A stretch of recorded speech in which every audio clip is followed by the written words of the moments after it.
نواز شریف صاحب نے اپیلیں دائر کی تھی وہ خارج ہو گئی سر، تو اب تو بڑا آسان ہے آپ کے لیے، عدلیہ نے بھی کہہ دیا ان کو واپس لے آئیے، تو اب کیا ان کو واپس لانے کے کیا قانونی حربے یا طریقے آپ استعمال کریں گے سر؟ اچھا عدنان، ایک تو وہ جب گئے تھے تو ہم سب کو ان سے ہمدردی تھی کہ ان کی صحت بہت خراب تھی اور زندگی موت کی کشمکش میں تھے، ہم نے یہی سنا تھا، لیکن اس کے بعد انہوں نے کہا جی کہ علاج کرانا ہے تو جی کورونا ہے اس لیے علاج نہیں ہو رہا۔ آج وہ تقریباً 1.5 سال ہو گیا ہے، وہ 4 ہفتوں کی چھٹی لے کر گئے تھے اور واپس نہیں آئے، اور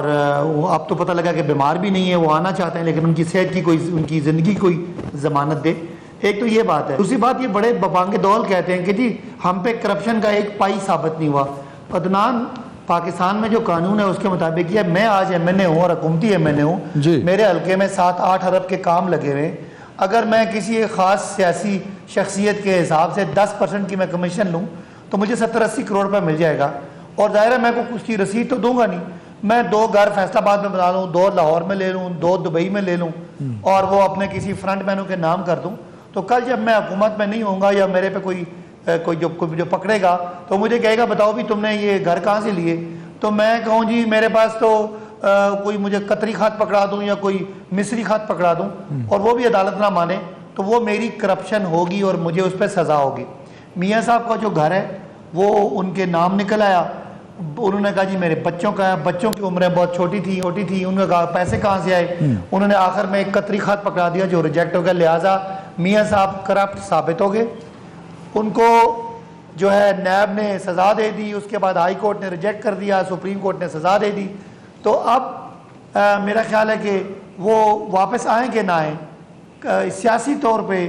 مسلم لیگ نون جو ہے ان کے پاس کوئی جواز نہیں ہے کہ ان کا لیڈر ملک سے بھاگ گیا ہے، ان کا لیڈر کرپٹ ڈکلیئر ہو گیا ہے اور وہ اس کے باوجود اچھا صداقت صاحب مریم نواز صاحبہ نے کھلا میدان ہے، صداقت صاحب مریم نواز صاحبہ نے ان کی واپسی کا کہا ہے کہ وہ ان کو واپس لا سکتی ہیں، لیکن انہوں نے حکومت سے ایک مطالبہ کیا، کیا کہا مریم؟ ذرا سن لیجئے تاکہ آپ کو کلیئر ہو جائے کہ مریم نواز نے یہ نہیں کہا کہ وہ واپس نہیں آنا چاہتے یا وہ واپس نہیں آئیں گے، سنیے ذرا کیا کہا مریم صاحبہ نے۔ صداقت صاحب آپ گورنمنٹ ہے سر، یہ گارنٹی تو کم از کم دے سکتے ہیں کہ ان کو قاتلوں سے محفوظ رکھیں گے، ان کی جان کو خطرہ نہیں ہوگا، تو وہ تو کہتی ہیں بلانے کو تیار ہیں مریم نواز صاحب۔ عدنان، میں تو آپ جوان آدمی ہیں، آپ کی اور اپنی بھی، چلے میں بھی درمیانی عمر میں ہوں، اپنی زندگی کی گارنٹی دے سکتا ہے ایک آدمی جو 70-75 سال کا اور دنیا کی تقریباً انہوں نے اپنے جو ہمیں گنوائی ہوئی ہیں 12-13 بیماریاں گنوائی ہوئی ہیں، تو کون ان کی زندگی کی ضمانت دے سکتا ہے؟ یہ تو اللہ کے سوا کوئی نہیں دے سکتا۔ باقی جو لوگ لیڈر ہوتے ہیں وہ کہتے ہیں نا لیڈنگ فرام دا فرنٹ، وہ عوام میں ہوتے ہیں، ان کا جینا مرنا عوام میں ہوتا ہے، اور خاص کر وہ لوگ جو ملک میں حکمران رہے ہوں اور ان کو ایک ہسپتال پسند آئے جہاں وہ علاج اپنا کروائیں، تو اس پہ تو افسوس ہی کیا جا سکتا ہے۔ پھر لیڈر تو دلیر لوگوں کو کہتے ہیں، عمران خان صاحب کا بھی حادثہ ہوا تھا، ان کی بہت سیریس بیک بون میں ان کا مطلب وہ مسئلہ ہو گیا تھا، لیکن انہوں نے پاکستان میں رہنا، پاکستان میں جینا مرنا پسند کیا، اسی لیے آج دنیا کو لیڈر مانتی ہے۔ صداقت بھائی آپ تو سر گراس روٹ لیول کے ایک پولیٹیکل ورکر ہیں، کیا آپ بھی نواز شریف صاحب کو لیڈر نہیں مانتے سر؟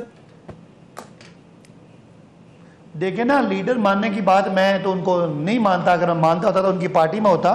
لیکن جو ان کو مانتا ہے ان سے میرا سوال ہے کہ وہ لیڈرشپ کیا ہے؟ جو اقتدار ہو تو ملک میں ذرا اقتدار ختم ہو تو کبھی سرور پیلیس، کبھی لندن محل، کبھی یہ بہانہ کبھی وہ بہانہ، علی صاحب جواب دے دیں سر اس کا، جو عدالتوں میں مطلوب مفرور اشتہاری، وہ کیوں کیا لیڈرشپ؟ علی صاحب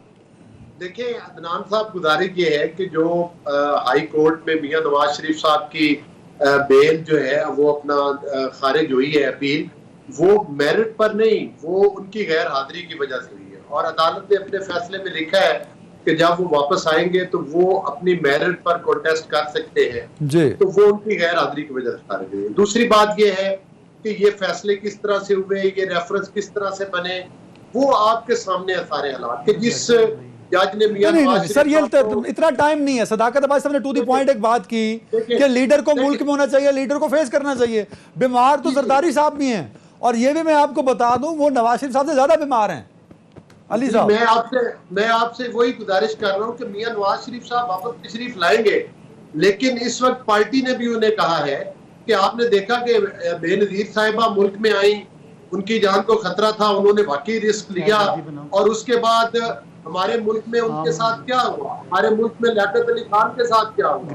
ہمارے ملک میں ذوالفقار علی بھٹو کے ساتھ کیا ہوا, اور اب بھی وہ واپس آئیں گے. لیکن اس وقت جو ہم نے صورتحال دیکھی ہے کہ وہ اپنی پارٹی کو, یہ ان کو جھوٹے کیسوں میں, اور جدید کی ویڈیو سامنے آ چکی ہیں, وہ تو ساری قوم اب تسلیم کرتی ہے. یہی وجہ ہے کہ ان کو شکست. آپ کہہ رہے ہیں کہ نواز شریف صاحب کو ڈر ہے کیونکہ محترمہ بے نظیر صاحبہ کو بھی خدشات تھے, وہ تو کارساز کا واقعہ بھی ہو گیا, وہ تو پھر انہوں نے جلسے جلوس کیے, انٹیریئر پنجاب میں کیے, کے پی کے میں کیے, اس بڑے اٹیک کے بعد کیے. تو نواز شریف صاحب کیا مطلب ڈر رہے ہیں, وہ ان کو خوف ہے کہ وہ آئیں گے تو مارے جائیں گے, موت کے خوف کی وجہ سے وہ پاکستان نہیں آ رہے؟ نہیں, ان کی صحت کو جو خطرات لاحق ہیں وہ اپنی طرف ہیں, ابھی ان کا علاج مکمل نہیں ہوا, لیکن اس کے ساتھ ساتھ ان کی جان کو بھی خطرات ہیں. وہ تحفظات الگ الگ ہیں, ان کو مکس اپ نہیں کیا جا سکتا. اور دوسرے جو ہمارے خدشات ہیں کہ جھوٹے کیسوں میں جس جج نے فیصلہ دیا اس کی ویڈیو سامنے آئی کہ یہ فیصلے مجھ سے کس طرح کروائے گئے. جسٹس فائد عیسیٰ کے خلاف ایک جھوٹا ریفرنس بنوایا گیا, عدلیہ کے اوپر قدغن لگایا جاتا ہے, جسٹس صدیقی کی ویڈیوز آ چکی. کیا یہ ہمارے علی بھائی کیا 2023 کے الیکشن تک نواز شریف صاحب واپس آئیں گے یا نہیں آئیں گے؟ ہم اسی طرح بحث کرتے رہیں گے سر. انشاءاللہ تعالیٰ 2023 کے الیکشن میاں نواز شریف کی قیادت میں ہوں گے, وہ پاکستان میں ہوں گے, اور انشاءاللہ تعالیٰ. چلو یہ تو ایک صداقت عباس صاحب لکھ لیں بھائی, اب تو ڈیٹ بھی دے دی علی گور بلوچ صاحب نے کہ 2023 میں آ جائیں گے. اچھا شیلا رضا صاحبہ, میں آپ سے پوچھنا چاہوں گا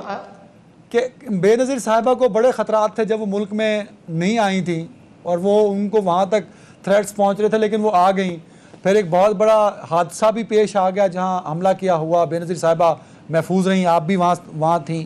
بے نظیر صاحبہ کا جو ایک ویژن تھا اور جو اس وقت ان کا ایک مائنڈ سیٹ تھا کہ ان سارے خطرات کے بعد بھی وہ کہتی تھی کہ میں نے رہنا پاکستان میں, ذرا وہ کیا تھا ایک لیڈر کی جو کوالٹیز ہوتی ہیں فیس کرنا سارے تھریٹس کو؟ میں چاہوں گا کامنٹ اگر کر دیں اس پہ آڈینس کے لیے.